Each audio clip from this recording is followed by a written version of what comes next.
Partitë kryesore politike kanë treguar miliona euro të hyra gjatë vitit të shkuar edhe kanë bërë shkeljet më të mëdha në menaxhimin e financave, tregojnë raportet e audituara që i ka publikuar KQZ-ja. Bazuar në raportin për lëvizjen vetëvendosje, ky subjekt politik ka realizuar të hyra prej 2.3 milion eurosh. Auditorët kanë treguar se kanë pasur mungesë të dokumentacionit të rregullt në disa raste të shpenzimeve nga kjo parti dhe se ajo nuk ka deponuar në llogarinë bankare të hyrat nga antarësimet. Gjithashtu është vërejtur se ka raste kur faturat e shpenzimeve nuk janë të lëshuara në emër të subjektit politik, por në emër të anëtarëve apo menaxhmentit. Kjo praktik bie në ndesh me kërkesat ligjore dhe regulative në fuqi, të cilat kërkojnë që shpenzimet e subjektit politik të jenë të dokumentuara në fatura të rregullta dhe të lëshuara në emër të vetë subjektit.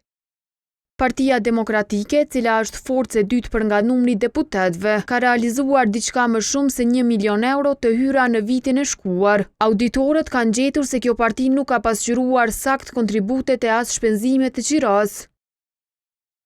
Subjekti politik nuk ka krijuar dhe zbatuar politika dhe procedurat të menaxhimit financiar dhe kontrollit për proceset e prokurimit, duke krijuar paqartësi në menaxhimin dhe dokumentimin e shpenzimeve.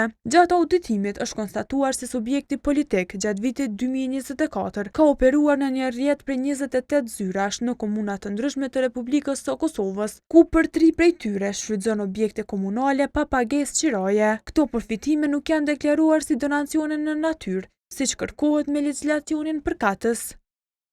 Shkelje dhe mangësi që prekin transparencën financiare, auditori ka evidentuar edhe për lidhjen demokratike, partia e cila ka raportuar të hyra vjetore prej më shumë se 600.000 eurosh. Sipas raportit, një pjesë e objektit të selisë së LDK-s përdoret pa kontratë valide ose fletë poseduese, ndërkaq shkelje janë gjetur edhe për mënyrën e shpenzimeve. Subjekti politik nuk ka zbatuar procedurat të formalizuara të tenderimit për shpenzimet dhe blerjet, duke rritur rrezikun për përdorim jo efikas të fondeve dhe për mungesë transparence. Nuk ka ushtruar asnjë kontroll të brendshëm gjatë vitit 2024, ndonse kjo është kërkesë e përcaktuar nga ligji dhe statuti i subjektit politik. Komisioni mbikëqyrës nuk ka ofruar asnjë raport të punës për këtë periudhë. Raportet e publikuara nga KQZ-ja ofrojnë të dhëna edhe për partitë e tjera. Në to është evidentuar edhe shuma që kanë shpenzuar subjektet politike. Vetëvendosja ka shpenzuar në 2024 1.8 milion euro, PDK-ja rreth 1 milion euro e LDK-ja rreth 600.000 euro.